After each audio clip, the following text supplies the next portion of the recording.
Merci de me donner la parole pour introduire cette première table ronde du colloque, ou plutôt du séminaire que vous organisez.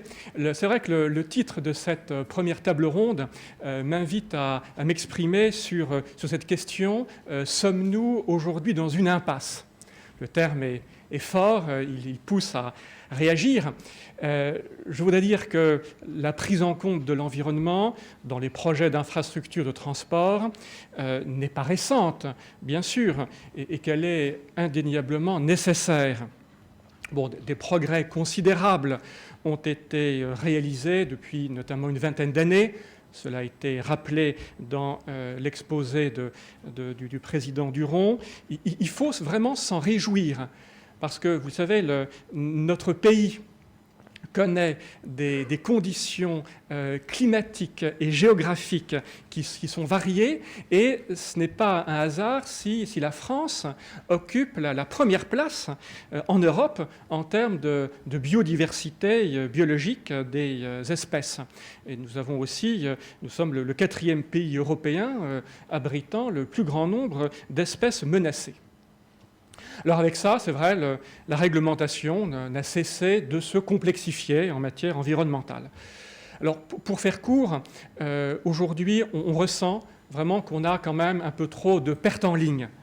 Et ça, malgré la meilleure volonté du monde de la part des maîtres d'ouvrage pour ajuster les projets aux enjeux environnementaux, malgré tous les efforts des maîtres d'ouvrage pour rechercher d'abord l'évitement, puis la réduction, puis la compensation des impacts. On sent qu'il demeure au final encore trop d'incertitudes juridiques qui pèsent sur le bon aboutissement du projet. On peut se demander si c'est vraiment le juge qui fait le projet.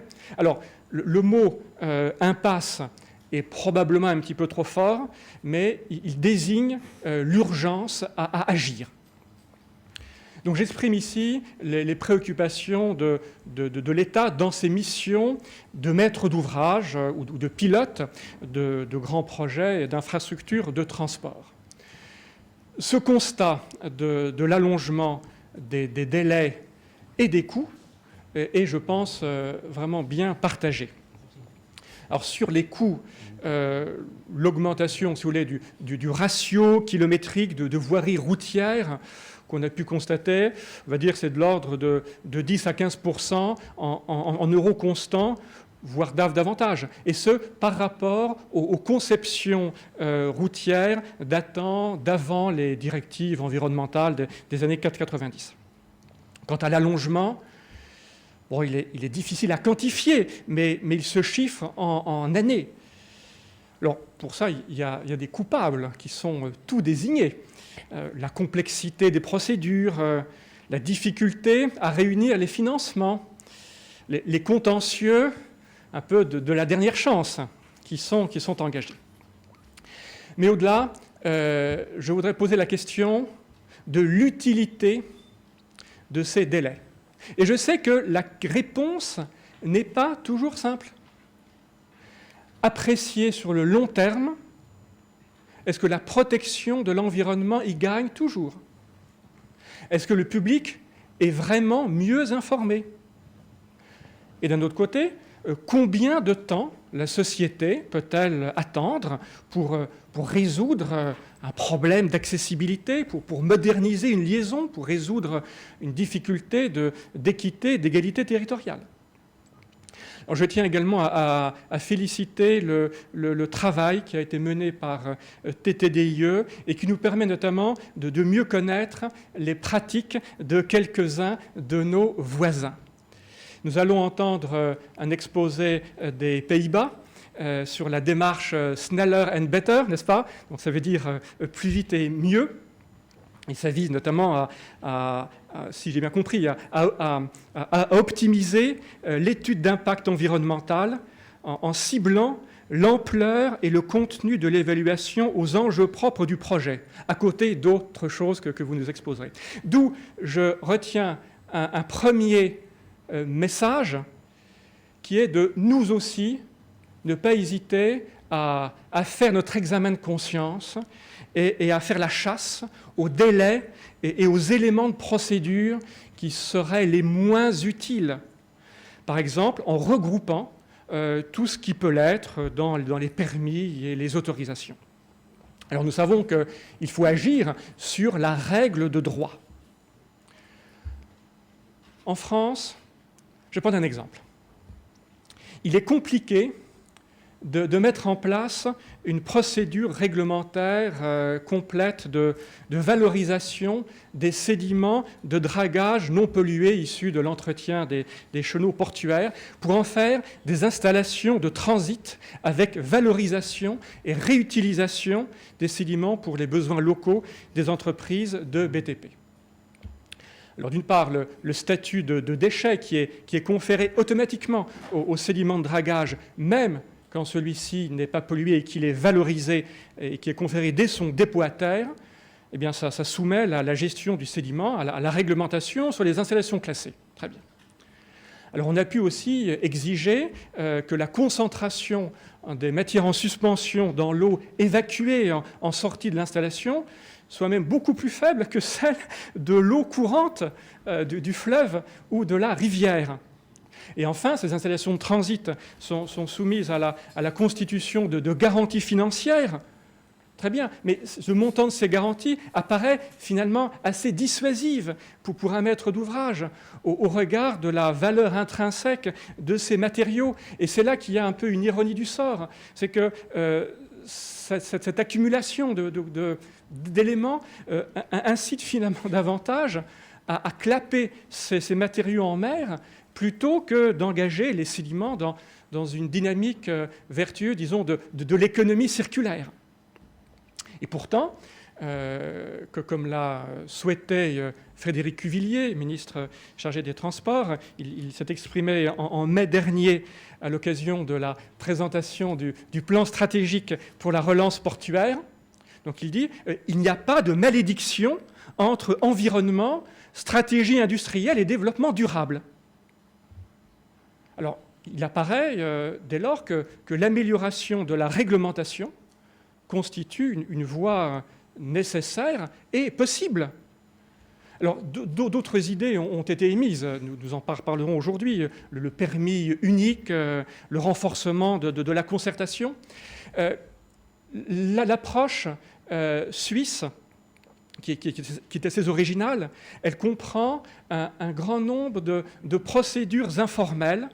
Il y a un rôle particulier dévolu aux associations de protection de l'environnement, dans la mise à disposition des informations à caractère environnemental, et puis aussi la votation populaire. Alors, au-delà de tout ça, en France, je voudrais prendre un exemple positif. C'est celui de l'autoroute A89, Balbigny, la tour de Sévigny, vous savez, c'est cette liaison est-ouest avec A72 au nord de Lyon sur une cinquantaine de kilomètres. Une transparence de l'infrastructure, somme toute assez réussie, avec de nombreux passages de grandes faunes, de petites faunes, des ouvrages hydrauliques de rétablissement des cours d'eau, de la voirie locale, des passages agricoles qui sont aussi utilisés pour le passage de la faune. Alors, comment cela ? Eh bien, parce que, aussi, il y a eu une mise en commun des savoirs et des compétences entre Autoroute du sud de la France, le concessionnaire, et les associations dès la conception du projet. Et d'ailleurs, ASF a obtenu une certification ISO 14000 pour cette opération. Alors, je parlais de faire évoluer la règle de droit. Il faut reconnaître que le cadre juridique est donné par la législation européenne, qui est la source principale du droit de l'environnement, et qui donne un cadre contraint aussi. Par exemple, les mesures de compensation doivent être mises en place sur le site impacté ou à proximité. Ça, c'est la directive Habitat. Mais ça pose quelques problèmes quand on a des infrastructures de transport de grande longueur, comme les lignes à grande vitesse ferroviaires, Sud-Europe Atlantique, Tours Bordeaux, Bretagne Pays de Loire. Et là, on raisonne plutôt, non pas en dizaines, mais en centaines de kilomètres. Alors, je sais que l'autorité environnementale connaît bien ces difficultés et pour lesquelles peut-être des approches globales ou des approches systèmes pourrait peut-être être aussi un petit peu pertinente. Alors l'Europe est ouverte sur ce principe à ces évolutions, allant dans le sens de la simplification et de l'efficacité. Il y a des démarches qui s'appellent en anglais Regulatory Fitness, Better Regulation, Smart Regulation, etc., etc. Ça va au-delà de l'environnement et des transports, mais ça témoigne aussi à une échelle au-delà de la nôtre, de cette prise de conscience de la perte d'efficacité actuelle qui est causée par l'accumulation trop lourde des règles de droit. D'où mon deuxième message, ne craignons pas de faire évoluer la règle de droit dans la considération des finalités. Et par exemple, sur les mesures compensatoires, ne misons pas non plus exclusivement sur le droit dur, au sens donné par le Conseil d'État dans une communication récente, par exemple pour développer des démarches de concertation volontaire. Mon dernier élément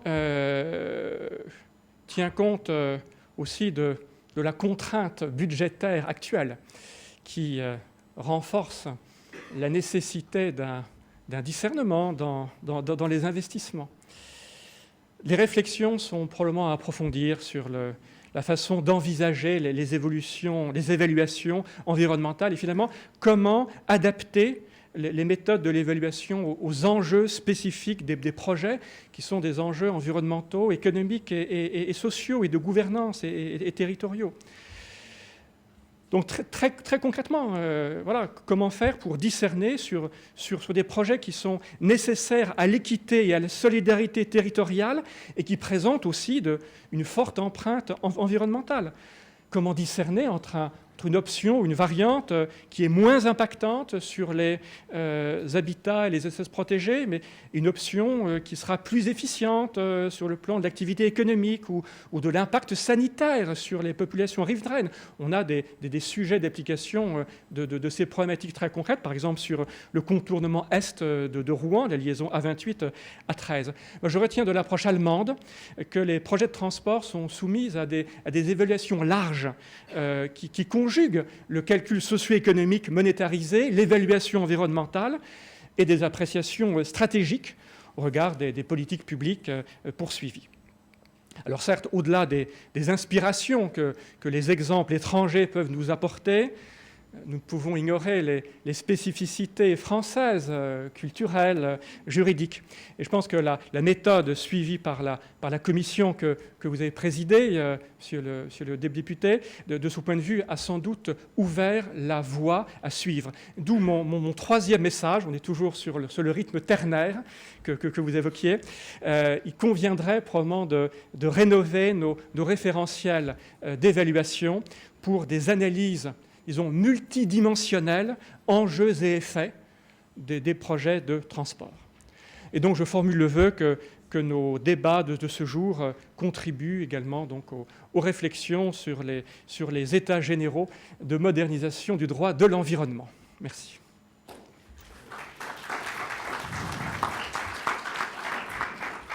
Merci Jean-Bernard. Alors pour illustrer ou conforter ou démentir, j'en sais rien, les propos de Jean-Bernard Kovařík, je vous propose de regarder quelques images que nous avons prises à la sortie des ateliers dont nous avons évoqué le déroulement en début de séance.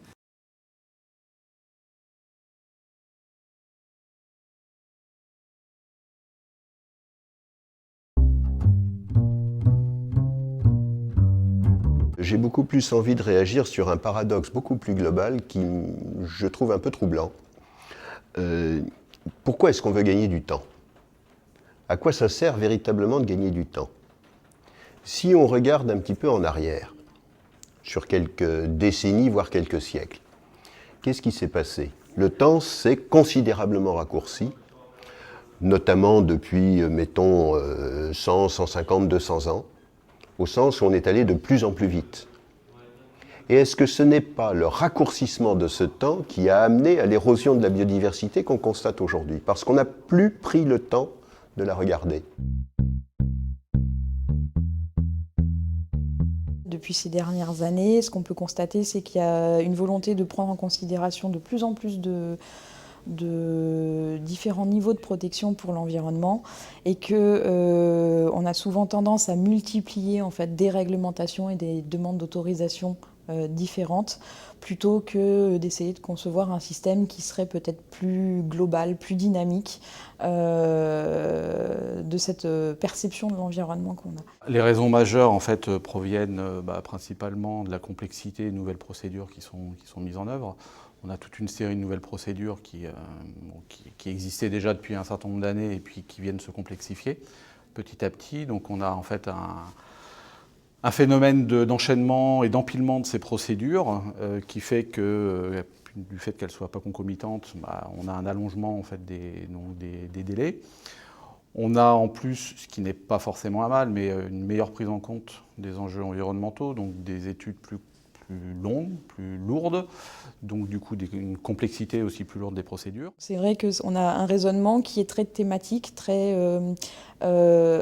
séparé en fait par niveau de protection et par objet de protection et pas forcément une vision globale et une conception globale de cette protection et donc des compensations qui vont derrière. Un certain nombre de procédures qui sont de plus en plus nombreuses, avec des niveaux d'exigence qui sont forts et qui du coup ont un impact important sur le planning des études relatifs à chacun des dossiers et immanquablement sur le planning global des opérations.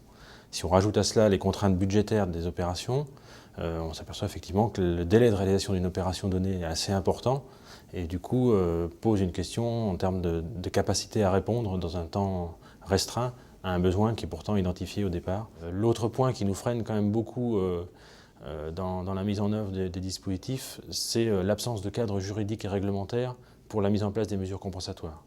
Aujourd'hui, je pense qu'il y a de gros efforts qui sont faits par les maîtres d'ouvrage d'infrastructures pour mettre en place des mesures compensatoires, mais ces efforts se heurtent à de nombreuses difficultés et une nécessité en fait, de négocier à l'amiable systématiquement pour l'identification des mesures et pour leur mise en œuvre. Et ça, c'est vrai que quand on voit aujourd'hui le volume qui nous est demandé en termes de mesures compensatoires, on arrive rapidement à des impossibilités. Et c'est vrai que s'il n'y a pas, à un moment donné, des outils réglementaires et juridiques qui viennent asseoir ces démarches-là, je pense qu'on sera confronté à une vraie difficulté, à une impossibilité de réaliser certains projets. Le principal problème, c'est la concertation préalable, c'est-à-dire quand j'ai concertation préalable, effectivement, j'ai un public qui est un peu averti, qui peut être pour ou qui peut être contre, mais qui sait pourquoi il vient. Si je n'ai pas de concertation préalable, j'ai personne. Ce grand public qui va arriver en débat, il a besoin de billes, il a besoin de connaissances, il a besoin d'être informé sur les rapports qui ont déjà été faits, sur les concertations qui ont déjà été menées. Si on commence juste à l'ouverture du débat, il est clair qu'on a une difficulté de mobilisation du grand public. Donc ce travail de méthodologie est un travail de méthodologie pendant le débat public, mais aussi en amont du débat. C'est-à-dire d'asseoir cette meilleure connaissance du public, de cette possibilité qu'il a d'intervenir, bien en amont du débat. Nous allons réfléchir à élargir nos méthodologies, en particulier en investissant les réseaux sociaux et le numérique, et à faire en sorte qu'il y ait à la fois donc des réunions publiques qu'on va maintenir, et puis un appel au grand public via les réseaux sociaux. Le fait d'avoir une simplification et un regroupement des procédures permet d'avoir une approche plus globale, plus systémique des enjeux environnementaux. Donc ça, je pense que ça va plutôt dans le bon sens, d'un point de vue environnemental. Ça permettrait d'avoir voilà, cette approche qu'on n'a plus forcément. On a trop tendance à découper l'environnement en thèmes et on n'a plus cette approche globale. Donc ça peut être un des avantages de la simplification, en tout cas des procédures. Il faut bien que quelqu'un porte la parole de la nature, sinon elle n'est pas prise en compte du tout puisqu'elle ne parle pas. Voilà. Bon, je pense qu'on a déjà un bon panorama des questions soulevées. Donc on a souhaité, pour engager une première étape de débat, un échange entre deux profils a priori assez éloignés, puisqu'on a d'un côté un maître d'ouvrage et d'un autre côté le représentant de France Nature Environnement qui défend peut-être des positions assez différentes. Ce qui nous a intéressés dans cette rencontre entre ces deux personnes, c'est justement, et c'est peut-être un des premiers éléments à prendre en considération, une capacité de dialogue, une capacité d'écoute et une capacité à travailler ensemble sur un certain nombre de sujets. Donc François Teinturier, vous êtes directeur du développement du pôle commercialisation et développement des grands projets dans leur phase amont, mais avec, dans une vie antérieure et pas si éloignée que ça, une grande expérience en matière de conduite de projets et de grands projets. Et vous, Michel Dubromel, vous représentez France Nature Environnement dans le réseau transport et mobilité durable avec des responsabilités au niveau européen. Voilà. Donc la première question que j'ai envie de vous poser en lien avec ce qu'évoquait Jean-Bernard Kovarik, c'est finalement, on est tous d'accord pour dire que les mentalités évoluent, les pratiques également évoluent. Donc on a une vision assez différente de cette approche environnementale des projets. On n'est pas dans une impasse, mais il y a des pertes en ligne. Alors j'aimerais que vous vous exprimiez sur ce sujet-là et puis sur un deuxième sujet qui est au fond, pour un observateur extérieur, le sentiment assez prégnant que on confond objectif et moyen et que finalement aujourd'hui on est plus peut-être dans une logique de sécuriser la situation plutôt que de se centrer sur le résultat. Qu'est-ce que vous en pensez ?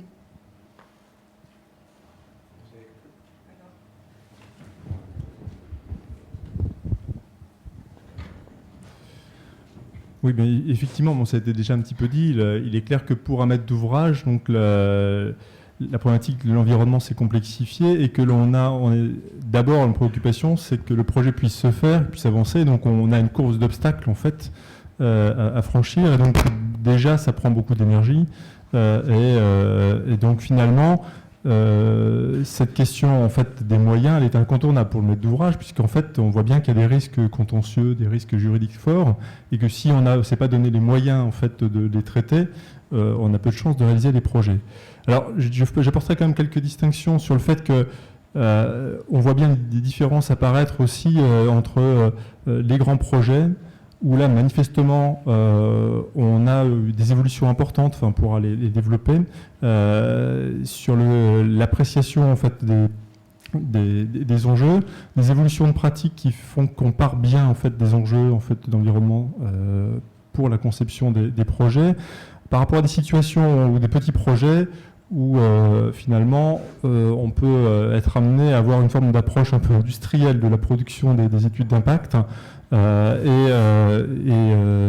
qui peut être finalement rentrer dans le travers qu'on évoque là. Donc c'est le fait que finalement on a une approche un petit peu on empile les sujets les uns après les autres, donc avec une course d'obstacles donc à franchir. Je mettrai en fait un petit bémol aussi sur un point positif, sur le fait que l'évolution des procédures avec la procédure de cas par cas me semble ouvrir une perspective intéressante dans la mesure où elle oblige en fait le maître d'ouvrage à se poser des questions plus en amont sur les problématiques et donc du coup avoir cette vision un petit peu plus globale des sujets et ouvre la porte aussi à une forme de proportionnalité dans les réponses qui pourront être apportées, mais avec un risque que l'on voit apparaître malgré tout, qui peut être contradictoire par rapport à des objectifs de haut niveau que l'on recherche, c'est-à-dire en fait aujourd'hui par exemple sur le réseau ferroviaire, priorité à la modernisation du réseau existant. Et le paradoxe, c'est qu'on constate que finalement ces procédures-là vont allonger mécaniquement en fait les délais sur des opérations qui seraient, je dirais, plus naturellement portées dans une vision plus stratégique. Et donc on voit bien un peu la complexité en fait de nos sujets, donc à travers ces quelques exemples. Michel ? Oui, donc merci pour ces éclairages. Et de notre côté, nous devons dire quand même que depuis, vous avez cité la loi de 1976 les différentes procédures mises en place, les démarches d'évaluation environnementale se sont quand même très nettement améliorées et formalisées ces dernières années. Nous tenons à remercier quand même le travail de Michel Madré et de toute son équipe, parce que en termes de méthode de travail, de méthodologie, vous avez mis en place l'autorité environnementale, mais vous avez surtout su mettre en place des méthodes, des principes de travail qui nous semblent, nous, maintenant des références importantes. Bon, d'autre part, et nous travaillons régulièrement avec RFF, nous considérons aussi que les outils et les méthodes pour réaliser d'une part les inventaires, puis les évaluations, sont quand même des outils qui ont été, notamment grâce aux maîtres d'ouvrage, bien développés, bien améliorés les dernières années. Donc au niveau des moyens et des méthodes, nous remarquons quand même une étape, comme une évolution très importante dans les dernières années. Par contre, comme vous l'avez rappelé, quel est l'objectif de ce travail d'évaluation environnementale? Et nous continuons à réitérer notre demande pour une évaluation globale et complète de tous les composantes d'un projet. Et nous demandons en permanence que le travail soit fait en amont, et non pas que le travail soit fait dans les derniers mois où, vite, dépêchez-vous de nous traiter toutes les procédures environnementales parce qu'on a peut-être perdu un petit peu de temps avant. Et donc, nous souhaitons que l'évaluation du projet ne soit pas faite uniquement sur des critères socio-économiques, mais prenne en compte aussi bien des critères socio-économiques que d'autres critères, comme M. Kovarik l'a rappelé. Pour nous, un projet, les éléments d'évaluation sont indissociables. Nous ne pouvons pas admettre que l'on évalue d'abord la partie socio-économique et puis après qu'on évalue une autre partie. Un projet est un tout, comme vous le gérez au niveau d'un maître d'ouvrage, et nous considérons que l'ensemble doit être géré. Et comme on a un exemple comme récent de la commission de mobilité 21 qui a préféré avoir une approche avec différents critères d'évaluation que de rester uniquement avec l'évaluation socio-économique. Et pour nous, M. Duron, nous vous remercions d'avoir ouvert une nouvelle méthode d'évaluation des projets.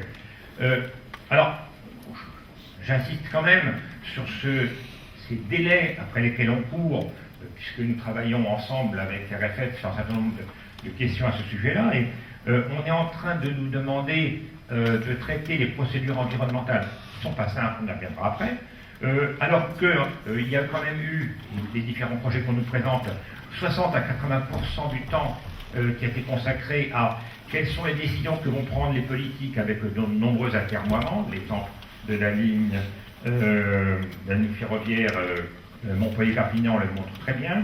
Puis aussi beaucoup de temps de gagner, beaucoup de temps de consacrer à la recherche des financements. Et puis il y a un tout petit morceau concernant la partie d'évaluation environnementale. Nous renvoyons, nous, la question aux donneurs d'ordre de cette étude. Messieurs les politiques, pourquoi n'abordez-vous pas le problème de fond, qui est les 60 à 80% des études quand même, et pourquoi est-ce que vous êtes en train de vous acharner sur le problème environnemental? Alors en clair, vous nous demandez de sécuriser. Si vous voulez sécuriser, pourquoi en amont, dès le début du projet, vous ne vous donnez pas les moyens pour faire l'évaluation environnementale, et pourquoi est-ce qu'on se précipite à la fin?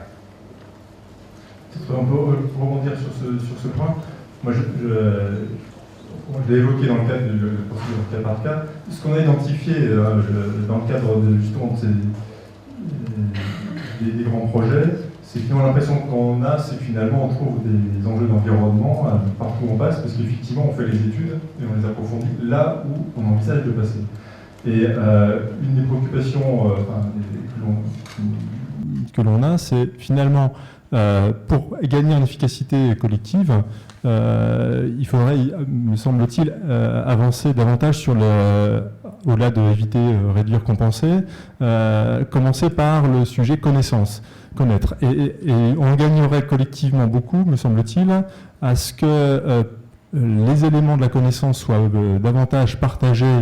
On parlait des experts, en fait, des expertises qui sont pas forcément, elles peuvent être diffuses en fait, avec des experts, des bénévoles, qui ont ces informations.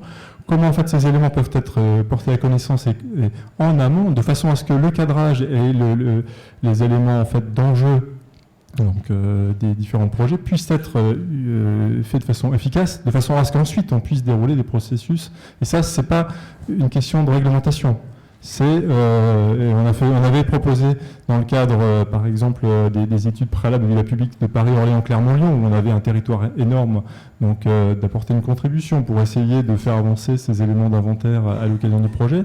On n'a pas pu aboutir, mais il me semble qu'on a un enjeu. On a vu que sur d'autres pays, il me semble en Espagne par exemple, de tels inventaires existent. Je pense que ça peut partir, donc l'efficacité collective peut partir de ça. Merci.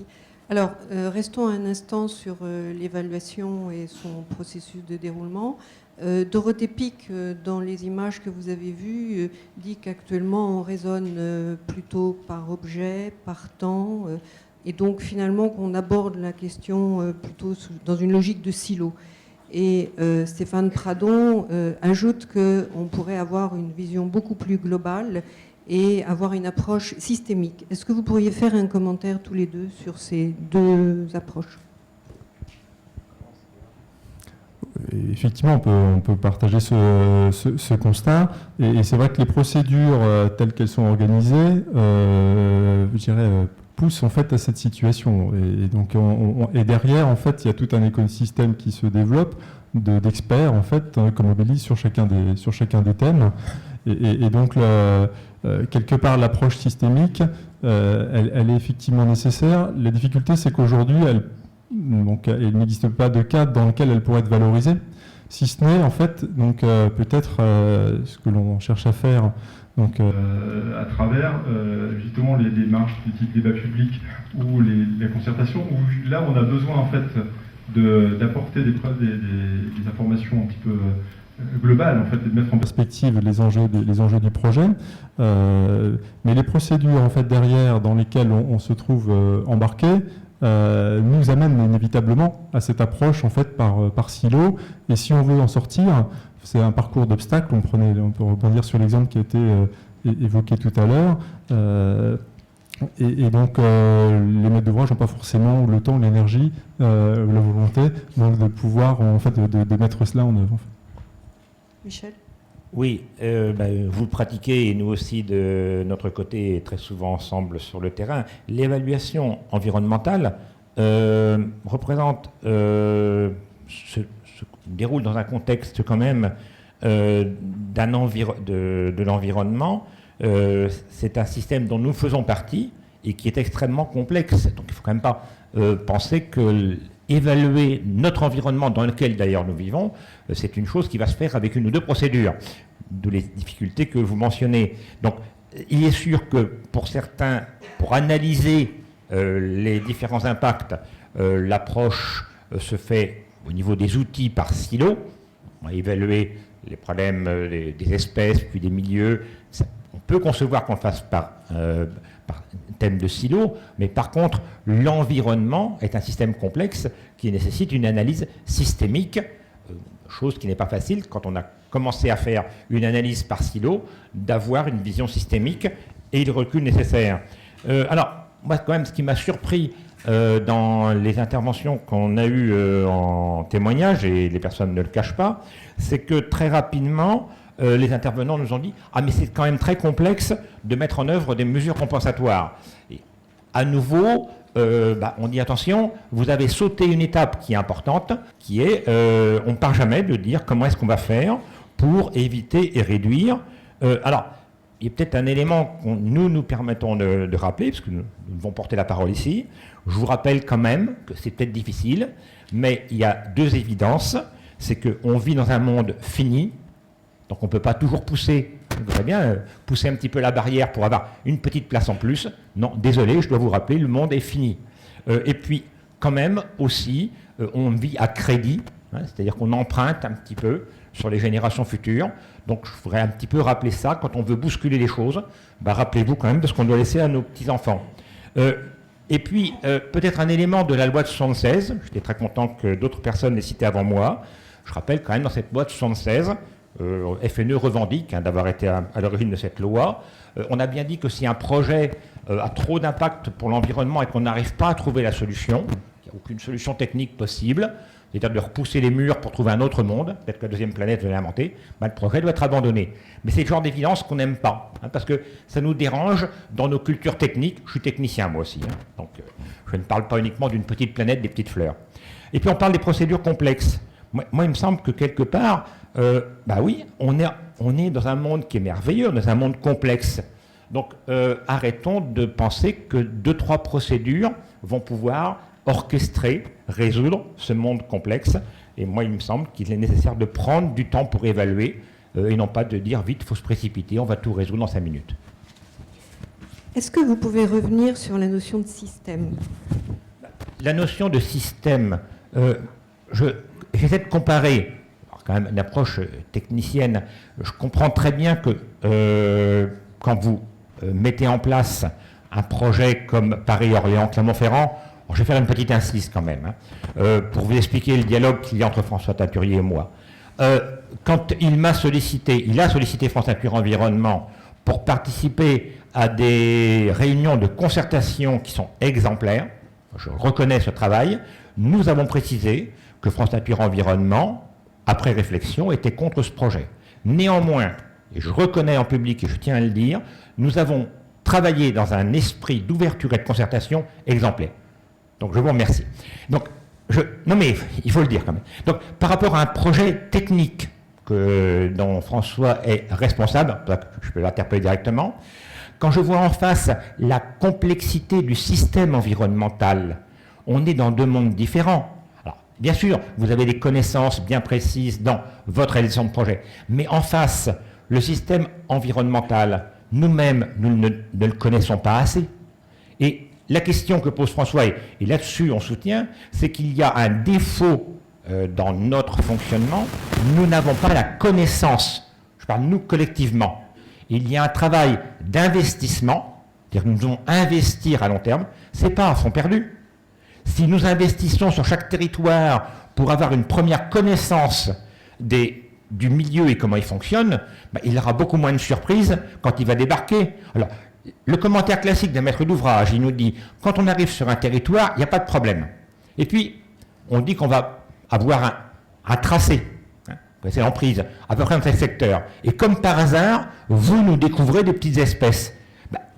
Oui, parce que comme il n'y a pas eu la connaissance préalable, mais ce n'est pas du tout mauvaise volonté, les gens vont sur le terrain et disent, tiens, en fait, il y a ça, et il y a ça. Donc, ce travail, cette accumulation de données, de connaissances, c'était souligné tout à l'heure, de connaissances du terrain, est un élément qui nous manque, pas uniquement pour les grands projets.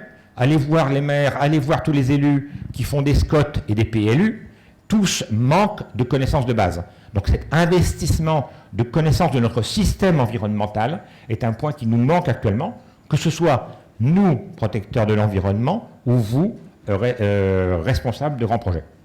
Merci. Un commentaire? Oui, peut-être juste pour un complément sur l'approche du système. On peut le voir à plusieurs échelles. Moi, je soulignerais juste le fait que les problématiques d'impact cumulé, où on voit un peu la limite en fait, des exercices, quand on a en fait sur le secteur des Landes, où le projet A65 a des mesures compensatoires importantes. Moi, je trouve qu'on arrive avec une nouvelle grande vitesse à proximité, qui, dans le tracé, se situe dans le périmètre justement de ces mesures compensatoires. Et donc, vous voyez bien, on a un effet de boule de neige. Et si à un moment donné, on n'a pas mis ça en perspective en disant finalement, par rapport à ça, comment on gère au mieux, en fait, comment on maîtrise au mieux l'ensemble de ces impacts, et ça suppose qu'on ait à un moment donné une capacité collective à appréhender ces sujets, avec des problématiques d'échelle, effectivement, qui se jouent à des niveaux différents. Merci. Alors, la question suivante, c'est celle de la concertation.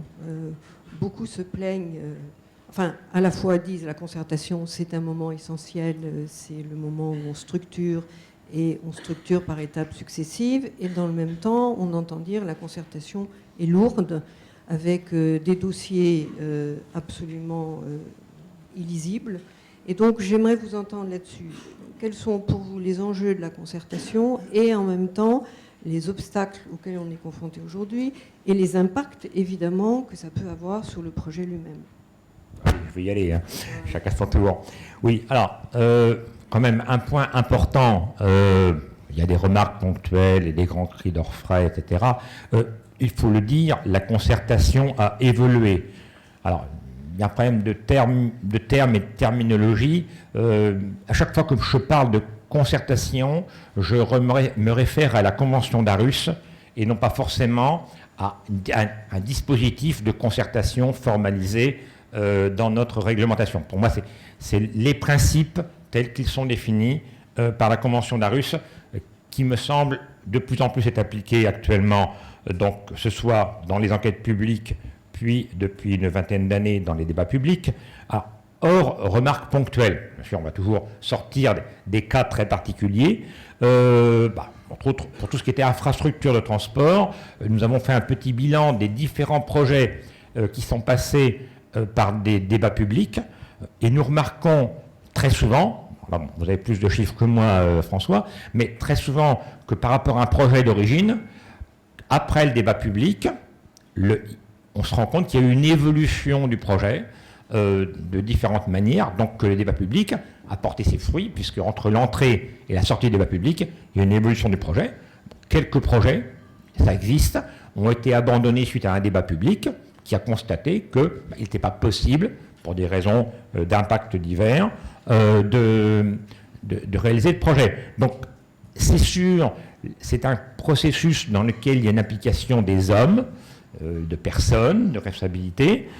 Il y a encore des couacs, mais nous sommes toujours les ardents défenseurs de principe, d'un fonctionnement qui permet la libre expression du public. Alors, vous en parliez tout à l'heure, la vice-présidente de la CNDP en parlait tout à l'heure, et il nous semble important dans ces processus d'expression du public, je ne veux pas séparer, mais dire que tout ce travail d'information préalable, de connaissance, alors vous nous avez proposé de travailler sous forme de concertation, mais je crois que le travail qu'on avait fait ensemble à l'époque était beaucoup plus de l'information partagée avec les différents acteurs, ce qui est mentionné ici, partager l'ensemble des connaissances, ce qui n'est pas évident pour des projets d'infrastructure linéaire sur un très grand territoire. Alors, autant, et nous avons constaté aussi un changement de comportement des populations et des maîtres d'ouvrage avec la mise en ligne sur Internet des données, ça nous semble être un point important pour partager la connaissance,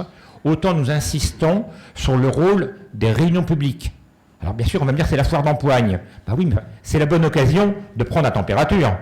Si vous avez des allers-retours, que je dirais de type binaire, sur un site internet ou les réseaux sociaux, très bien, mais il n'y a pas eu de débat. Et nous pensons quand même que ces réunions publiques, c'est une instance de débat.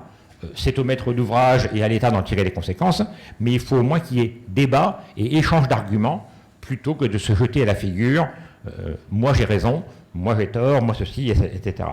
Alors, il ne faut pas aussi, on l'entend de temps en temps, de dire « ah bah écoutez, oui, il faut quand même qu'on passe, on est obligé de passer par une étape de concertation pour faire accepter le projet ». Alors, je sais bien que c'est une parole qui échappe. Bah oui, mais vous savez, au niveau des manières, quand les gens voient qu'une décision est déjà prise, et en l'occurrence, le Premier ministre n'est pas un des meilleurs exemples, quand on prend une décision et qu'à côté on concerte sur les états généraux de modernisation de l'environnement, vous comprenez pourquoi FNE a dit ne comptez pas sur nous pour qu'on nous fasse accepter des mesures qui sont prises en dehors. Donc, de grâce, si vous organisez une concertation, un débat public, une enquête publique, si vous avez comme seul souci de faire accepter par la population, je vous rassure, ça vous pètera à la figure. Je donne l'exemple qui vient d'arriver récemment sur le projet Hercia. On est hors infrastructure, comme ça on est tranquille. Le projet Hercia dans le Morvan, où X préfètes et autres se sont acharnés à sortir des décrets, tous les textes étaient bons. Mais écoutez, d'abord la prise de conscience des populations d'une part, et puis l'arrêt du Conseil d'État est assez exemplaire dans le domaine, puisque le Conseil d'État, un peu notre surprise d'ailleurs, on avait œuvré, a dit qu'il n'y avait pas d'intérêt général à détruire une forêt. Et ça, c'est une nouveauté pour nous. Donc, attention, cette phase de concertation, de prise de température du public en général est un point important. Oui, enfin, de toute façon, la question de l'opportunité de la concertation ne se pose pas. Enfin, on voit bien que les opérations sur lesquelles on a peut-être été un petit peu en retrait par rapport à ça, on le retrouve, on le paye très largement. Ensuite, on a un exemple un peu emblématique en Ile-de-France. Je voudrais aussi quand même tordre le cou à un message qu'on entend qui est la concertation, ça prend du temps et ça rallonge en fait les délais sur les projets. Je prends juste un exemple. Par rapport au processus en fait, que l'on avait dans la conduite des grands projets de lignes nouvelles, on avait un processus séquentiel, enfin, la circulaire de 2000, où on avait des études, un temps de consultation plus que de concertation, une décision, puis la phase d'après des études. Donc, si on regarde en fait ce à quoi ça aboutit enfin, sur Tours Bordeaux, quand on compare avec le processus qui a été mis en place ensuite sur Bordeaux-Toulouse, Bordeaux-Espagne, on a mis en place un dispositif de concertation intégré aux études. On a à peu près réduit d'un tiers le délai global. Alors évidemment, en fait, ce qui se passe ensuite, enfin, on voit bien, on est repris par des questions de financement, en fait, hein, mais et malgré, cette réduction de délai, c'est fait avec un nombre de réunions très très importantes, des concertations intégrées en fait au processus d'études qui a abouti à peu près à une modification de l'ordre de 50% des tracés initiaux par rapport à ce qui a été mis en place en fait au départ par le maître d'ouvrage, par FF, donc suite à la concertation.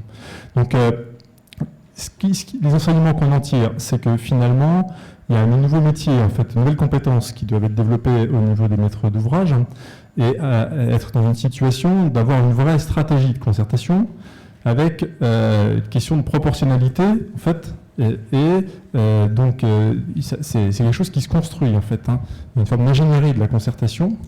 Et ça modifie pas mal de choses dans le comportement ou donc le rôle des acteurs. Et on a vu par exemple que nous, ça a un peu challengé les process de production des bureaux d'études aussi. Puisqu'en fait, on n'est pas dans un dispositif où on fait des études et puis ensuite, en fait, on les soumet à la concertation. C'est qu'on doit intégrer les résultats en continu.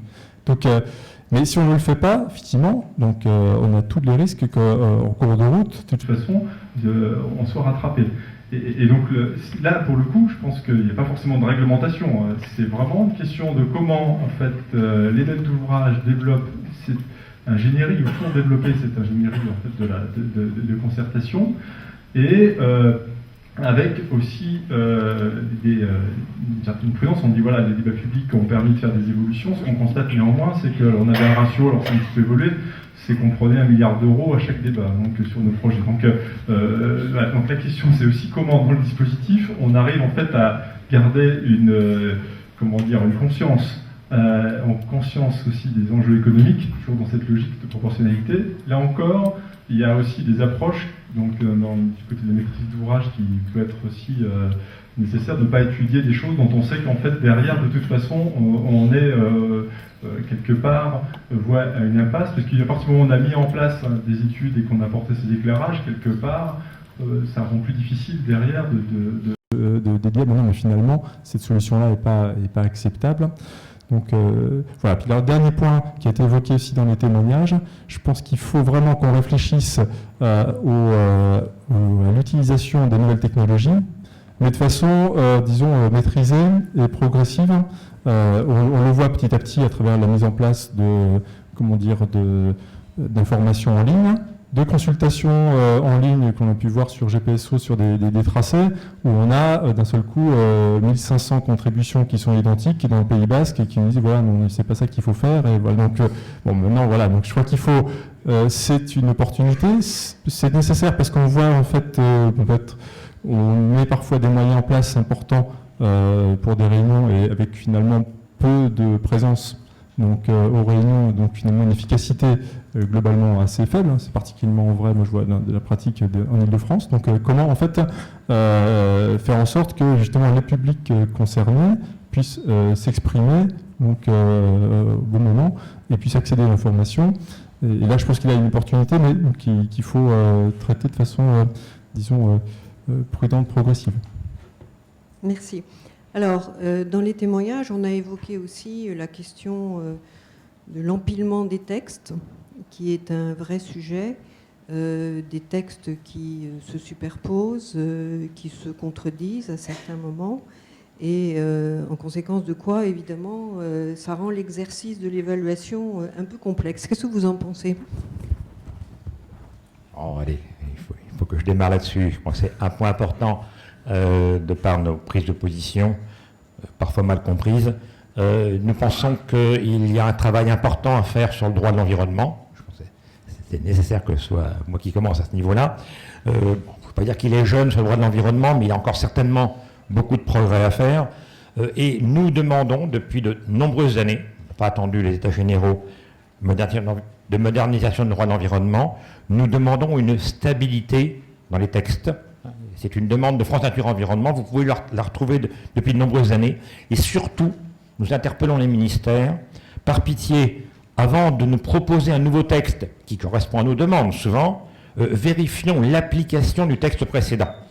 Nous nous retrouvons, alors, vous êtes peut-être de l'autre côté du miroir, avoir les mêmes complaintes, mais nous, de notre côté, quand on nous demande, il y a un nouveau texte, est-ce que vous êtes d'accord ? On voudrait bien voir le texte précédent, quels sont ses effets. Donc on demande une stabilité à ce niveau-là, pour qu'on ait un peu de recul et de réflexion. Ça pose des problèmes pour certains textes, mais au moins qu'ensemble, on puisse analyser ce qu'il en est. Alors, il y a eu des problèmes de termes qui ont été utilisés. Oui, il y a un problème de cohérence.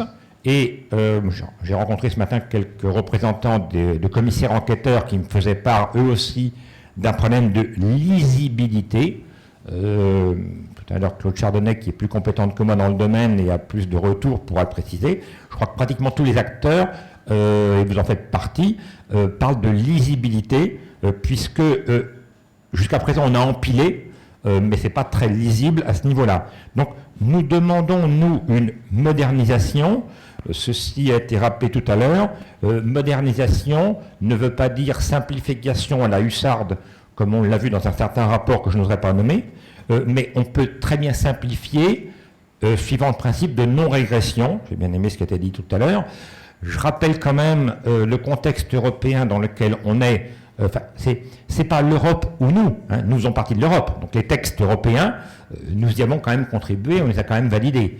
Je rappelle quand même qu'on a de nombreux recours de la part de l'Union européenne pour l'application de certaines directives Habitat entre autres, qui pourraient nous coûter quelques centaines de millions d'euros. Donc il serait peut-être bon d'y regarder avant de passer à des méthodes très simplificatrices et réductrices. Et le principe de non-régression que vous avez rappelé, M. Kovarik, nous convient tout à fait. Oui, nous voulons moderniser, mais ne comptez pas sur nous pour revenir en arrière. François.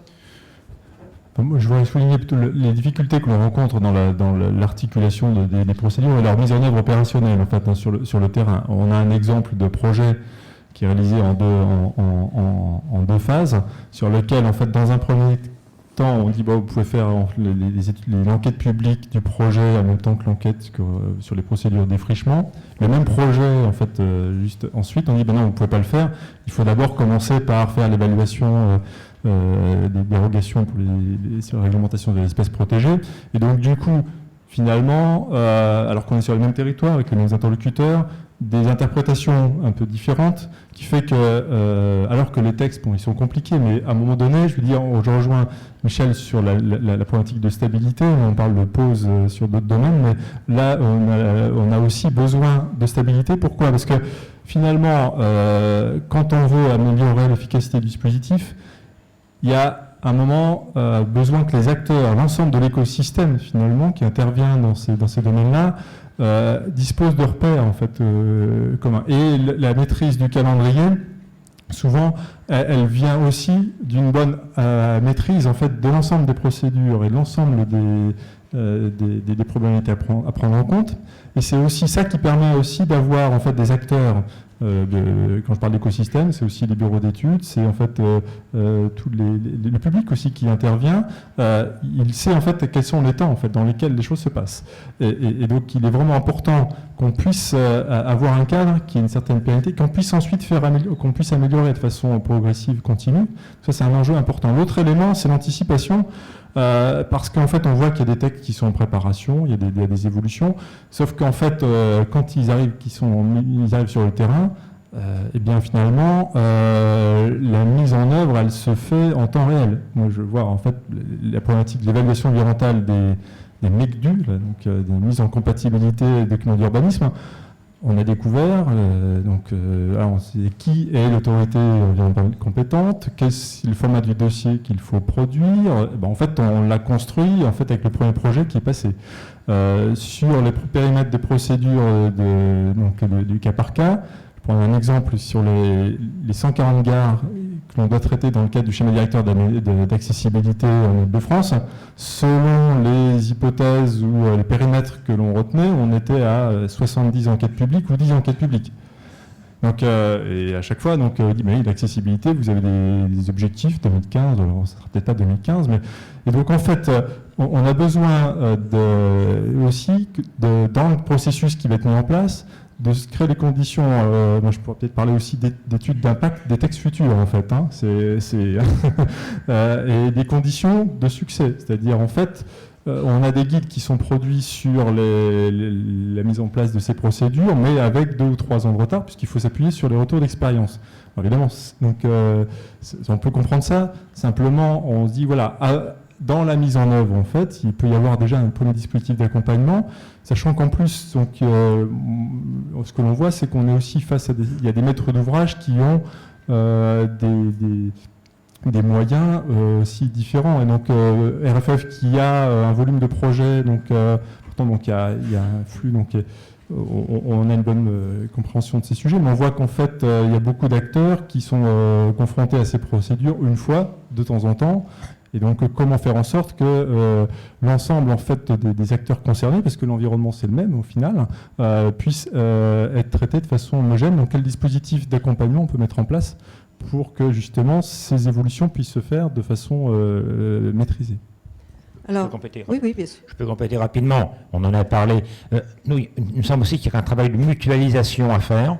Alors, c'est sûr que quand sur le même territoire, il y a eu un travail de fait pour un PLU, pour un SCOT, périmètre plus grand, et le passage d'une ligne grande vitesse.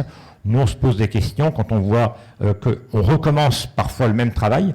Il y aurait peut-être un fonds de mutualisation. Alors bien sûr, c'est idéal quand c'est RFF qui paye et que c'est les autres qui récupèrent après. Parce que tu es là, je peux y aller. Non, mais, et quelque part, on pense quand même qu'il y a quand même économie de deniers publics à faire par rapport aux inventaires et aux nombreux travaux des bureaux d'études. Il faut bien qu'ils travaillent, mais ce serait peut-être plus cohérent, au lieu qu'il y en ait 4 ou 5 sur le même périmètre, qu'on mutualise un peu ce travail. Donc on pourrait simplifier de ce côté-là. Bien, ça m'amène à la question suivante. Au fait, face à cette complexité, est-ce que vous considérez l'un et l'autre qu'on est suffisamment bien armé en termes de compétences, de méthodes et d'outils? Alors, moi, je rejoins ce qui est dit par Michel aussi tout à l'heure sur le fait qu'on a beaucoup progressé. Donc, et le travail qui s'inscrit dans la durée de l'autorité environnementale nous aide aussi à progresser.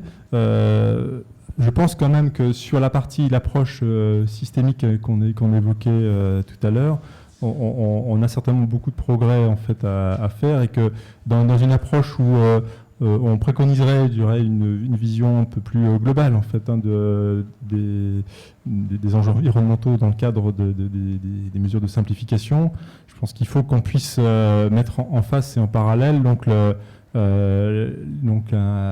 montée en compétences collectives sur la maîtrise en fait de ces enjeux, d'avoir des méthodes qui nous permettent justement de traiter les sujets de façon homogène. Et j'insiste sur le fait que derrière, il faut faire en sorte que l'ensemble des acteurs s'y progressent en termes de compétences, parce qu'on voit bien, pour maîtriser ça, il faut les maîtres d'ouvrage comprennent les enjeux, les problématiques et les compétences aussi pour piloter, identifier les bons acteurs à mobiliser en fait sur ces sujets, et que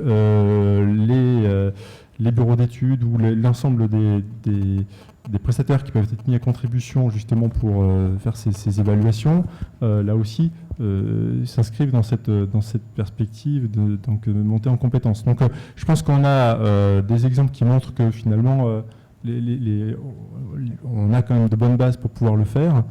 Simplement, il faut qu'on puisse le construire de façon à ce que finalement l'ensemble de ces acteurs puissent en disposer. Donc c'est un peu la difficulté qu'on voit entre la disparité entre les maîtres d'ouvrage, qui ressort assez bien, je crois, dans ce qu'on peut voir dans les rapports annuels aussi de l'autorité environnementale, qui sont assez riches de ce point de vue. Michel ? Oui, puisque en fait, il m'a tendu une perche, François, en me parlant d'acteurs. Moi, en termes d'acteurs, je vais être très très bref et je reprends les derniers propos de l'interview les interviews qui ont été faites tout à l'heure. Il faut bien que quelqu'un porte la parole de la nature. Elle ne parle pas. Ça, c'était les mots de Gilles Benest. Je ne l'ai pas soufflé. Il a été interviewé. Il m'a dit, tiens, il faudra quand même que tu regardes ce que donne la vidéo. Moi, je me permettrai de compléter à titre personnel, puisqu'on a dit que la nature ne parle pas. Je complète uniquement en disant que la nature ne vote pas non plus. Merci. Bon, concernant les outils, vous n'êtes pas allés très loin l'un et l'autre. Outils, méthodes.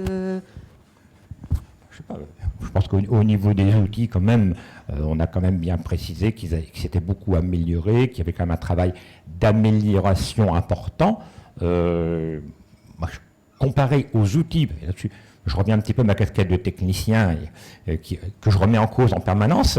L'outil est une chose. Je pense que toute l'utilisation, tout le travail de concertation, un travail de concertation, de dialogue, de remise en cause, c'était mentionné par M. Kovarik, toute cette remise en cause-là est importante et ce genre de dialogue est nécessaire et est beaucoup plus important que de commencer à planter, de rajouter encore des outils et des procédures.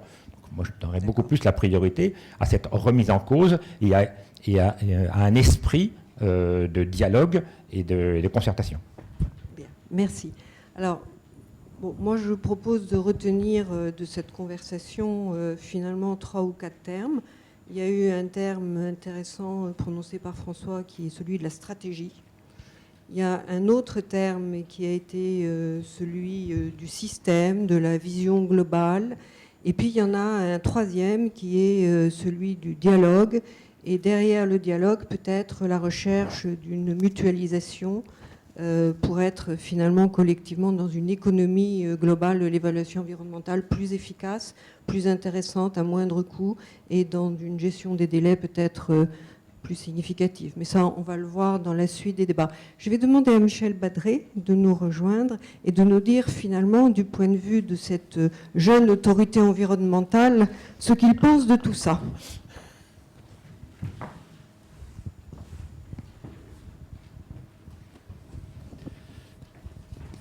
Bonjour et merci de m'avoir invité. Je voudrais ajouter un mot à ce que vous avez relevé dans ce qui a été dit par mes deux voisins. C'est celui de complexité qui a été prononcé par Michel Dubromel et auquel je m'associerai assez volontiers. Je pense qu'il faut avoir conscience qu'on n'est pas face à des problèmes simples. Sinon, je crois qu'on est suffisamment d'intelligence ici réunis pour dire qu'on aurait sans doute trouvé la solution depuis très longtemps. Je voudrais commencer peut-être par situer, parce que c'est peut-être pas clair pour tous, quelle est notre position à l'autorité environnementale par rapport à ce débat. Dans tous les grands projets, et aussi les projets moyens ou petits, en fait, il y a 3 groupes d'acteurs, pour réutiliser le terme utilisé à l'instant, qui sont en jeu. Le premier groupe, c'est la maîtrise d'ouvrage, le maître d'ouvrage lui-même et tous ceux qui travaillent pour lui, ses bureaux d'études, ses sous-traitants, etc. Le deuxième groupe, c'est les pouvoirs publics. L'autorité qui décide, ça peut être le gouvernement par un décret de DUP, ça peut être une assemblée territoriale, un conseil général, régional, etc. Ça peut être un préfet localement. Et puis le troisième groupe, c'est le public. On en a parlé tout à l'heure à propos de la concertation déjà, et je vais y revenir. Notre position à nous, c'est d'éclairer le débat entre ces 3 groupes d'acteurs dans un rôle d'expertise ou de contre-expertise environnementale. Ça n'est pas de se substituer à aucun des 3 groupes, c'est d'éclairer le débat entre eux. Je crois que c'est important que ça soit bien clair pour tout le monde. en disant si les enjeux environnementaux sont bien pris en compte.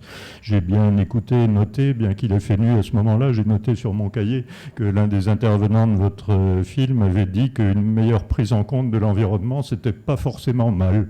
Je partage cet avis, je le dis sans aucun complexe. Donc voilà notre rôle. Quel est le résultat ? Nous existons depuis 2009, on a vu passer 400 dossiers, à peu de choses près à ce jour. Ça permet de commencer à pouvoir faire des statistiques et à regarder ce qui se passe. Sur ces 400 dossiers, il y en a à peu près 20, c'était 19 il y a peu de temps, 19 ou 20, sur lesquels notre avis a conduit le maître d'ouvrage à reprendre complètement sa copie, soit à reprendre son projet lui-même, c'est arrivé 4 ou 5 fois, soit à reprendre son dossier, puisque nous intervenons avant la mise à l'enquête publique, donc à reprendre le dossier pour le refaire. Il n'y a pas de doute que dans ce cas-là, on a rallongé le délai du projet d'au moins 6 mois ou 1 an, parfois plus dans 2 ou 3 cas. Est-ce que c'était vraiment du temps perdu ? Je suis mal placé pour le dire. Les maîtres d'ouvrage concernés le diraient sans doute. Il me semble quand même que dans un système de contrôle qualité, avoir 5, c'est ce qui est notre rôle finalement, avoir 5% des pièces qui sont mises au rebut et reprises, c'est pas forcément inquiétant. Si on était à 50%, je serais extrêmement inquiet. Et si on était à 0%, je proposerais la suppression de l'instance que je préside. Donc voilà. Ça ne veut pas dire que dans les 95 autres %, notre avis n'a servi à rien, mais là aussi, nous avons là des systèmes assez bien rodés, notamment avec RFF, de mémoire en réponse, dans lequel le maître d'ouvrage dit que certaines de nos recommandations lui permettent d'améliorer son dossier. Ben, c'est bien, c'est ce qu'on souhaite. Voilà. Donc, dans ces méthodes qui ont été évoquées, c'est comme ça que le système fonctionne. Il ne m'appartient pas à moi de dire s'il est efficace ou non. En tout cas, il est assez bien rodé maintenant. Avant de passer à ce que j'ai retiré de ce qui a été dit, je voudrais rappeler, je m'excuse auprès de certains d'entre vous qui m'ont déjà entendu raconter cette anecdote parce qu'elle m'a énormément frappé et j'y pense beaucoup dans notre rôle actuel. C'est une citation d'une dame que j'ai entendue dans une séance de débat public où j'étais, comme aujourd'hui, dans une brochette de gens à une tribune où il y avait d'autres représentants de l'État, il y avait un élu, un représentant du conseil général local, il y avait un président d'association environnementale et cette dame, depuis le fond de la salle, à un moment s'était levée en disant « Écoutez, arrêtez, j'en ai assez, je ne comprends rien à ce que vous dites, premièrement, et deuxièmement, la seule chose que je comprends et que je vois, c'est que vous vous parlez tout le temps entre vous et que vous ne nous parlez pas à nous. » Ces deux affirmations m'inspirent sans arrêt dans notre rôle, je le dis avec une certaine force. Premièrement, il faut que le public, cette dame et les autres, comprennent ce qu'on leur dit. Et deuxièmement, il faut qu'ils n'aient pas l'impression qu'il y a un groupe de sachants qui décident tout seuls entre eux ce qu'il faut faire et puis qui le notifient ensuite au bon peuple. Alors, concrètement, par quoi tout ça se traduit, pour être un peu plus précis? Je dirais que le premier point dans les études d'impact, c'est qu'il faut parler vrai. Nous, on commence à avoir une certaine habitude. 400 études d'impact, les plus grosses faisaient 10 000 pages. Donc, ça fait un certain nombre de volumes de papier. Le greenwashing, là-dedans, ça coule à plein bord. Et pour nous, comme pour le public, ça se voit tout de suite. Il ne faut pas croire que de belles déclarations sur la conviction environnementale suffit à emporter l'adhésion du lecteur. La sincérité, ça se voit, il faut parler vrai. Ça veut dire que moi j'ai des convictions environnementales, sans ça je ferai un autre métier, mais je suis sûr que vous en avez tous, mais je reconnais, je trouve tout à fait normal qu'un projet soit présenté avec des motivations économiques et en ayant des impacts environnementaux négatifs. Ça peut très bien arriver, c'est normal, il n'y a pas de honte à ça. Le tout c'est que ça soit exposé clairement. Je voudrais prendre que ça soit exposé clairement, complètement et vraiment. Je vais rebondir sur un exemple cité par Jean-Bernard Kovarik dans son exposé, qui est celui de l'A89. Il se trouve qu'on a vu ce dossier passer à l'autorité environnementale il y a 15 jours, donc il est tout frais dans ma mémoire. Je ne conteste pas du tout ce qu'il a dit, à savoir que la prise en compte de l'environnement par le projet est bonne. C'est une réutilisation d'anciennes emprises chaque fois que ça a été possible. Tout ça a été bien fait. En revanche, il y a un point qui nous a vraiment beaucoup accroché, qui est celui qui est une figure imposée de l'évaluation environnementale, comme vous le savez sûrement, qui est le fait que le maître d'ouvrage doit justifier les raisons pour lesquelles il a choisi son projet.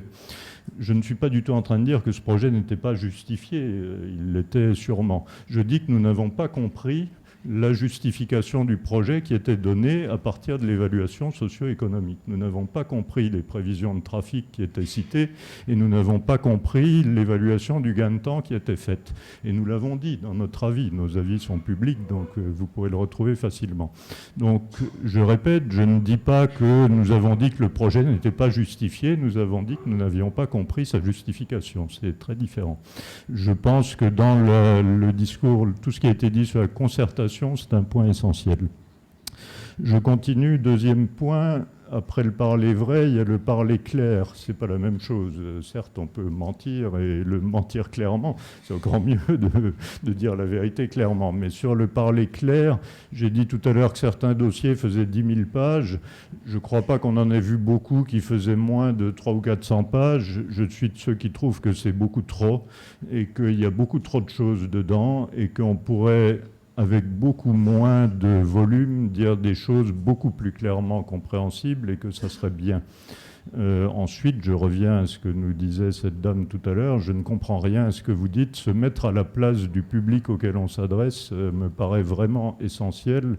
Je trouve pour ma part qu'il y a une énorme voie de progrès à exploiter dans les évaluations environnementales sur ce sujet. Je parle là à l'expérience des dossiers que nous recevons.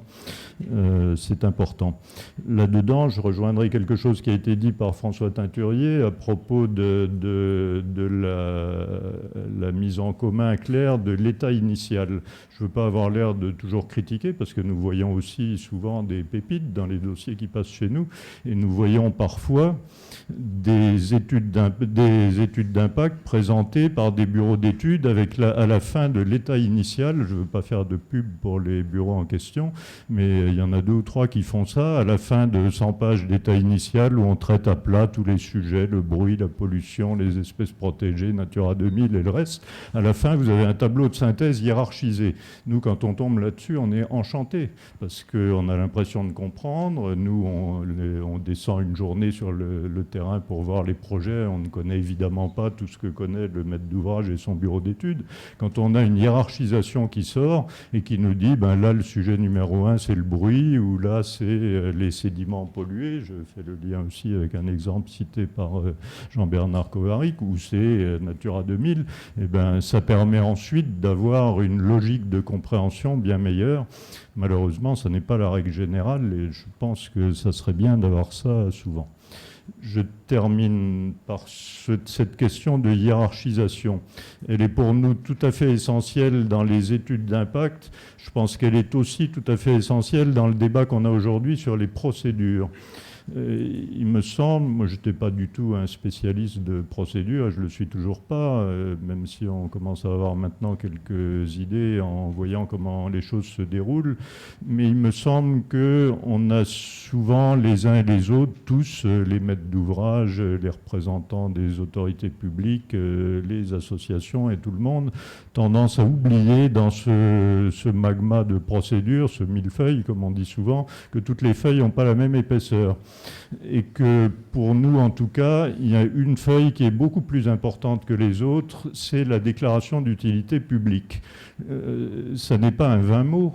L'utilité publique, c'est le moment où la société, dont nous représentons tous un tout petit morceau, décide qu'un projet est suffisamment important pour passer par-dessus des droits existants, par exemple le droit de propriété des riverains ou des choses de ce genre. Donc c'est une procédure solennelle. elle marque vraiment un pas beaucoup plus important qu'une autorisation au titre de la loi sur l'eau, que Elisabeth Dupont-Kerlan m'excuse de dire ça, ou qu'une dérogation espèce protégée, ou que des choses de ce genre. La déclaration d'utilité publique, c'est très solennel. Nous, on intervient juste avant, puisqu'on intervient avant l'enquête publique qui la précède. S'il nous arrive, et là aussi mon voisin François Teinturier le sait bien, s'il nous arrive de dire que des dossiers présentés à ce stade sont insuffisants, par exemple sur l'évaluation des impacts sur l'eau ou sur les zones humides, c'est pas parce qu'on anticipe sur ce qui devra être dit un an après au vu du dossier loi sur l'eau, c'est parce qu'on pense que pour que la société, le Conseil d'État, Michel Dubromel citait un exemple tout à l'heure, puisse apprécier si les enjeux positifs d'un projet l'emportent sur ces enjeux négatifs, il faut que le dossier présenté au stade de la DUP montre tout ça. Et c'est ça qui nous conduit à dire que ces dossiers, au stade de la DUP, parfois, je cite les mots que nous avons utilisés dans un dossier particulièrement emblématique à 5 ou 6 milliards d'euros qui fait partie de la vingtaine que nous avons retoqué, nous avions estimé que le dossier était insuffisant pour permettre de se prononcer sur l'utilité publique du projet à ce stade, et donc qu'il devait être complété. En revanche, il y en a beaucoup d'autres où on a dit, plus tard, dans le dossier loi sur l'eau, il faudra préciser ça, très bien. Il ne faut pas mélanger les différentes procédures. Mais donc cette question de hiérarchisation dans nos têtes respectives, aussi bien sur les enjeux que sur les procédures, me paraît tout à fait essentielle. Voilà ce que je souhaitais dire. Merci beaucoup.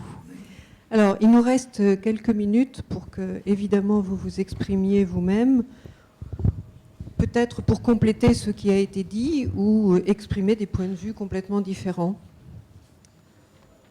Alors, Christian Léritte.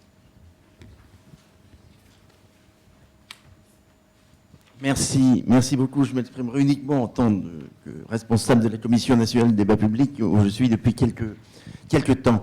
On a beaucoup évoqué, et ça rejoint certains thèmes qui ont été évoqués tout à l'heure par M. Dubromel et par Michel Madré.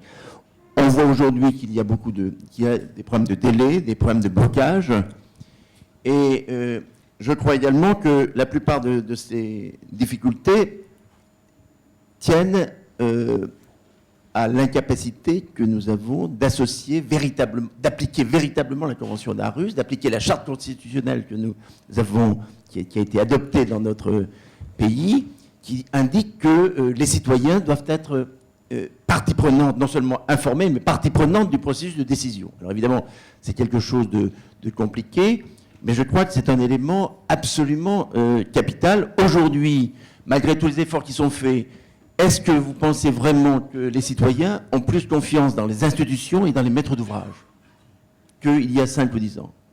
Je ne le crois pas. Et donc, c'est vraiment une préoccupation qui est importante.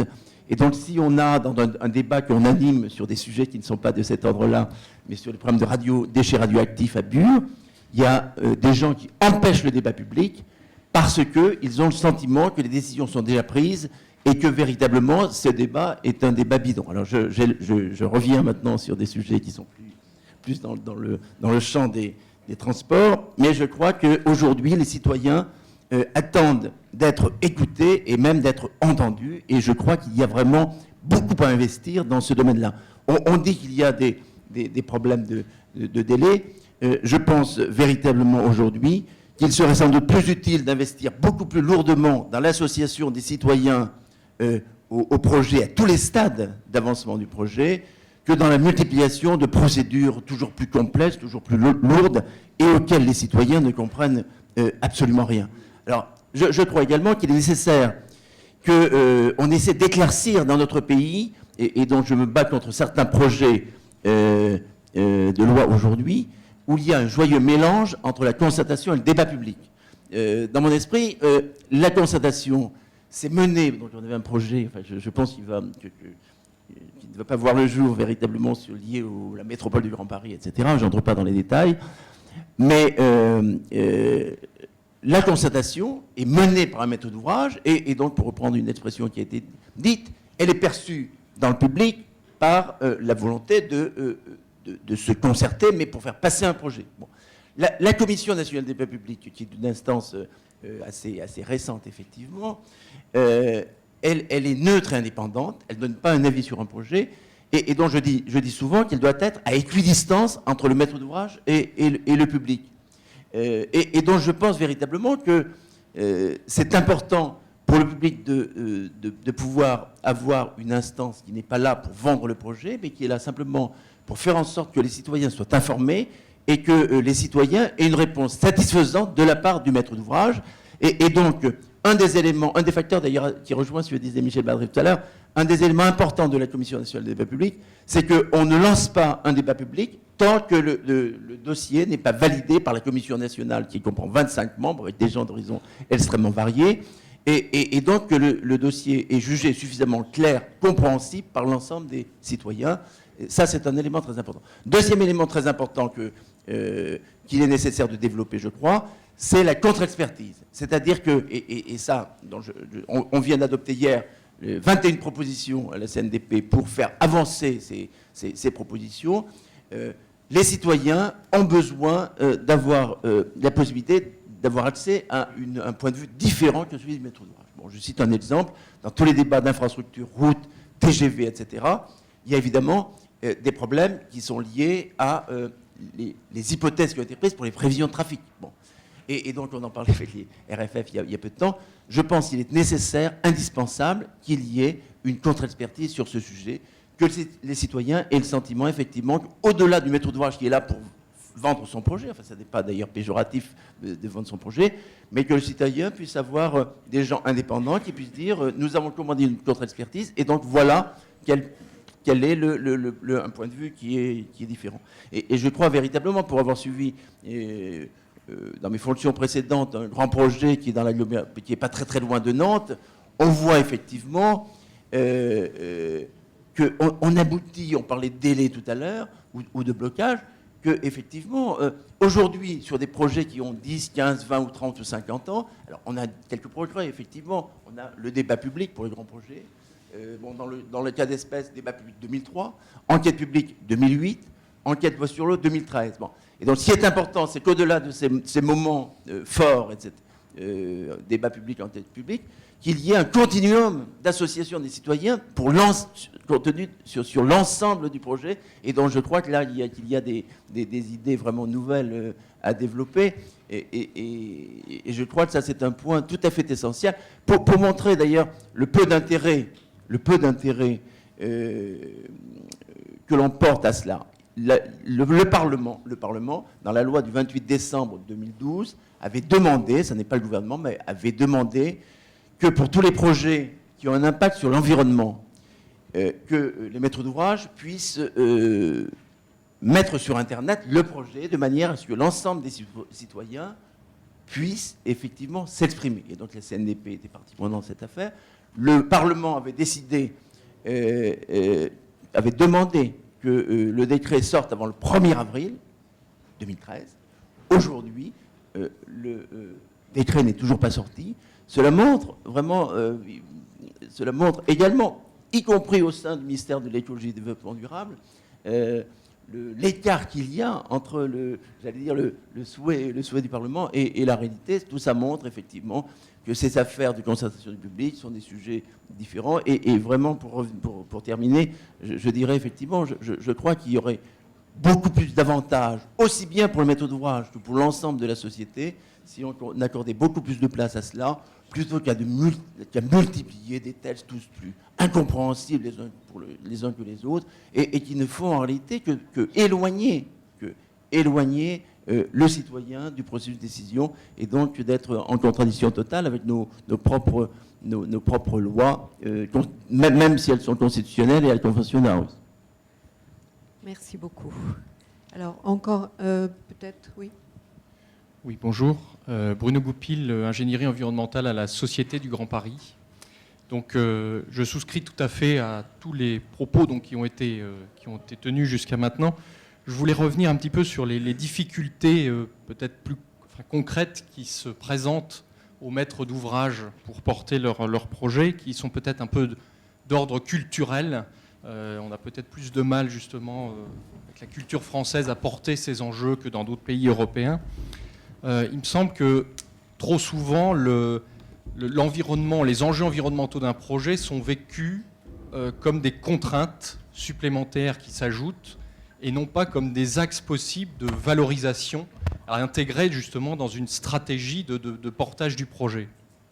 Alors, les difficultés sont un peu de deux ordres, à la fois des difficultés externes pour le maître d'ouvrage et des difficultés internes. Alors, comme difficulté externe, la première, la plus importante à mon avis, c'est effectivement la confrontation avec le public, avec les citoyens, avec les élus, etc. C'est-à-dire on pourrait parler un peu d'une peur un peu de s'approcher du public pour exposer son projet, d'autant plus quand c'est en amont, où là on a un peu le sentiment parfois de perdre un peu de maîtrise de son projet, parce qu'on va être contesté sur des premiers choix qu'on a faits. On devra intégrer éventuellement des propositions. Donc il y a une réelle difficulté, à mon sens, de préparation du côté de la maîtrise d'ouvrage de ce travail de concertation. Il faut bien se donner une stratégie, définir clairement les objectifs auxquels on veut arriver à l'issue de ces travaux de concertation pour valoriser et trouver les axes de valorisation du projet auprès de tous nos interlocuteurs. Et puis, il y a une autre difficulté, à mon avis, d'ordre interne, qui touche peut-être plus à l'organisation de la maîtrise d'ouvrage, qui là aussi est peut-être d'ordre culturel, c'est-à-dire qu'on a généralement tendance à mettre en avant l'expertise technique, donc l'approfondissement des expertises techniques dans chaque thématique. Ça, c'est un élément bien entendu nécessaire, mais on ne privilégie pas suffisamment l'approche, donc vous avez évoqué l'approche systémique, on pourrait dire transversale, c'est-à-dire une approche de décloisonnement et en interne même aux organisations de maîtrise d'ouvrage, la capacité et donc l'organisation adaptée pour faire passer l'information entre les différents services, montrer l'interaction qu'il y a entre les différentes spécialités. Et donc, on pourrait résumer, inciter vraiment à la concertation interne aussi chez le maître d'ouvrage. Bien, alors, dernier témoignage. Allez-y. Bonjour, merci. Joachim Lemery, société Eiffage. J'interviens en tant que praticien de l'étude environnementale, de l'évaluation environnementale. Une première chose d'abord, vous dire qu'il existe un outil systémique et d'analyse globale, c'est l'étude d'impact. Certes, les procédures à mener sont cloisonnées, thématiques, mais l'étude d'impact, elle est globale. Et il n'est pas impossible de pouvoir mutualiser, mutualiser des mesures de réduction, des mesures de compensation environnementale au sein d'une étude d'impact. Mutualiser des mesures qui sont prises au titre de différentes procédures. Ça se fait, ça se pratique, il faut l'encourager. On parle de fongibilité dans un certain nombre de cas, de mesures. C'est intéressant comme piste. Je voudrais quand même dire que ça existe, cet outil de systémisation de système. Deuxième chose, vous dire que je suis surpris parce que on fait un peu le droit d'inventaire sur les procédures, la complexité des procédures. J'aimerais peut-être qu'on fasse le droit d'inventaire sur l'efficacité in fine de toutes ces procédures une fois que les ouvrages sont installés. On n'a pas parlé du bilan loti, on en parle souvent trop peu. C'est souvent ce qui vient en dernier lieu, trop rapide, sans vraiment amalgamer l'ensemble des bilans lotis globaux en France et pour vérifier si toutes ces procédures ont-elles été efficaces et utiles dans une meilleure prise en compte de l'environnement. En tout cas, moi, ça me surprend, j'aimerais vous interpeller là-dessus.